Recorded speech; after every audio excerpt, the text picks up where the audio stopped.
Brighton's finest. Brighton's finest. Juice. When I heard about the lineup, I thought that was really interesting. And obviously, you guys are used to headlining, aren't you? That's what you've been doing for so many years. But to be a support band on a tour, I thought was a really interesting move. But it sounds like a smart move, like you say, because you're playing to people who may not necessarily know anything about you, and you're just trying to win, new fans, basically. Yeah, absolutely. It's a different crowd. It's a crowd that they're younger. They listen to different things, different radio stations, different. They come from a different world. Yeah. And Royal Blood has had the privilege of tapping into them, and now we have the privilege of playing for them. And it's like, it's a battle every night. Yeah. To be honest with you, we enjoy the battle. Sure. Our whole career before people really, got into our band was a fight. Every night was a fight. Let's just see what happens. Yeah. And so we kind of missed that feeling, and so it's been really nice to go up there and just do it. Yeah. Good stuff. Well, I think you're coming to Brighton, aren't you, on the 29th of November? That will be the final date of the Royal Blood Tour. I guess your final date as well this year in Europe. What are you going to do after the gig? You going to have a party? Are you going to head home straight away? Well, we're all going to go home on the 30th, but I'm definitely going to hang out and see how Royal Blood does it in their hometown. Yeah, exactly. Ben and I share a little bit of tequila here and there every night, so I'm going to see what happens in his hometown. Excellent. Okay.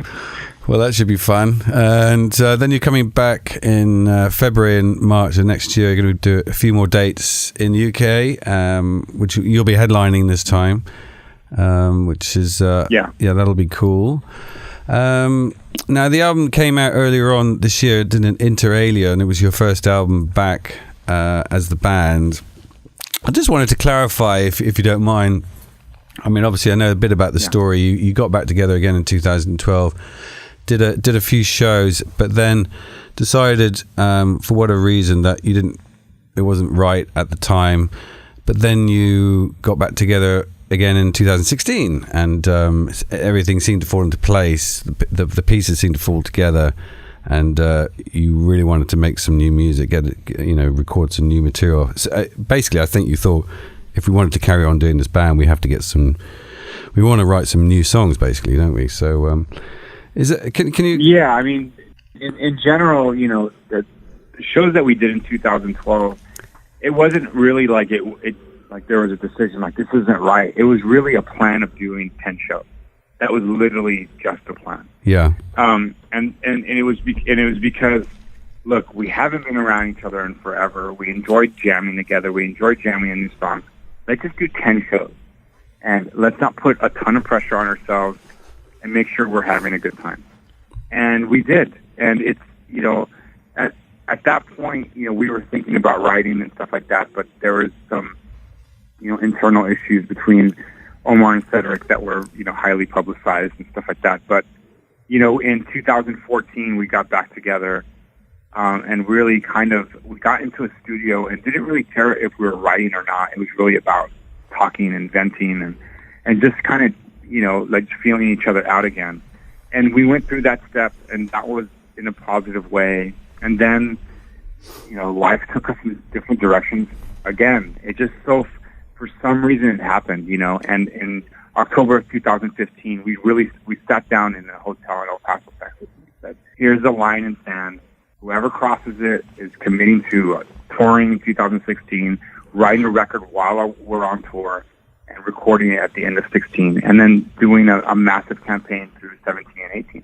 Yeah. And that was it. We went through these strange baby steps, but we felt we had to, and they felt right. And it's just, yes, it is a lot of years, but it felt right. And you know what? We're proud of Inter alia.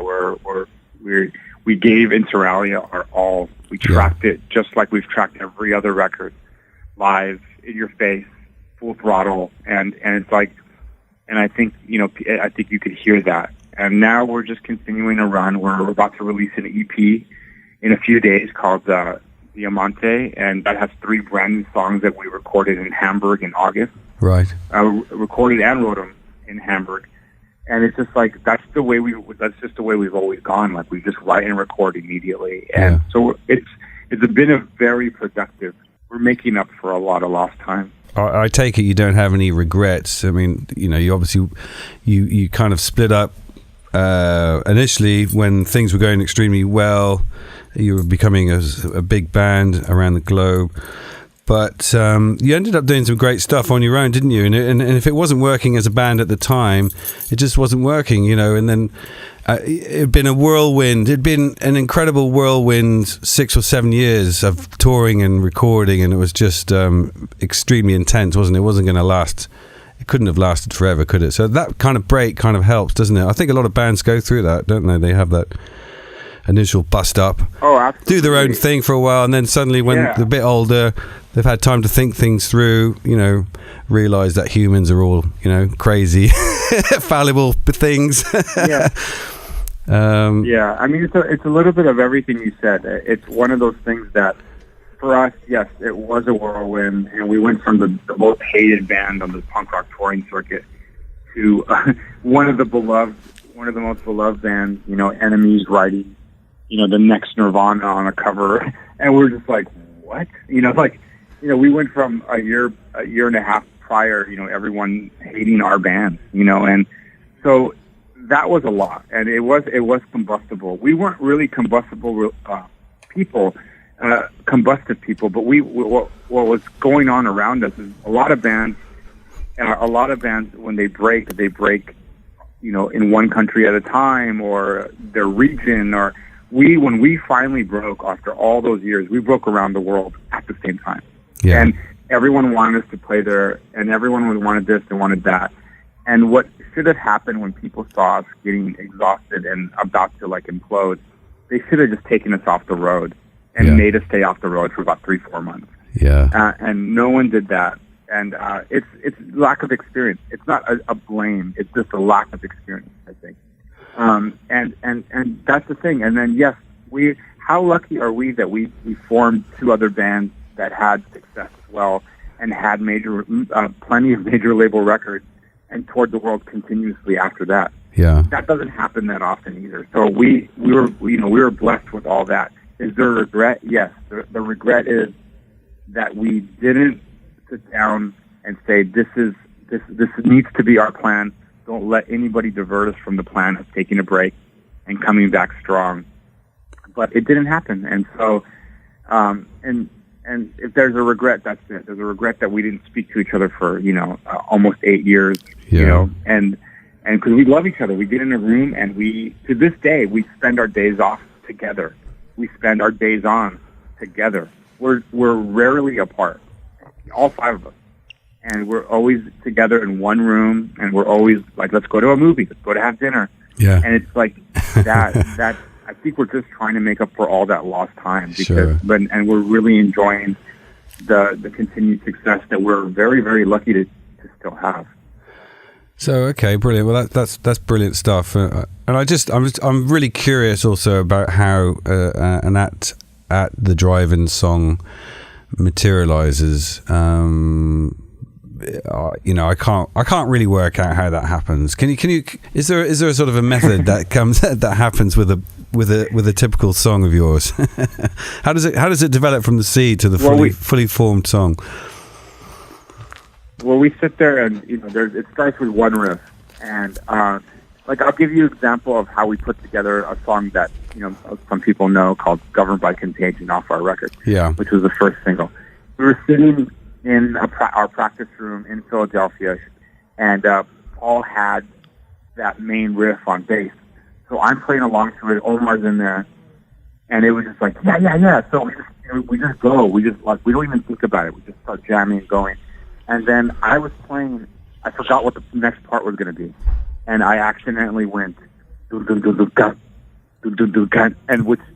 then Omar stopped me. And he's like, "There's our chorus." Yeah. And I'm like, "What?" He's like, "Luckily we were recording it, and we listened to it, and that that tom part became the rhythm of our chorus." And it's like, it's very, we don't let let time weigh us down in our writing. We just say, okay, let's just go, and we don't stop until it's finished, and then we give it a break, and we come back a few days later. And it's like, I think if you write at that speed, it's all natural. Yeah. That's how we record as well. It's very like, it's not working out. Okay, go, move on. We move on to the next song, and we just kind of, do it as fast as we can. And, it just always worked for this band. It might not work for another record. It might be different for the next record, but that's how every song that's ever been composed by this band has gone. It's literally just been very quick, and we go straight to recording it, and without overthinking it. And we would make sure it's good in the sense that we like it, but it's still speed and, like, the curiosity of it, even if it's a slow song, it has to be there the whole time. Yeah. Well, and did you say earlier on that you basically record live, pretty much, or it's partly live? Partly live, yeah. We all get in a room, and everyone just kind of goes with me full throttle. Yeah. When I get my drum track, and then we see what we could keep from there. Okay. And then we of course go in and redo some guitars and redo the vocals.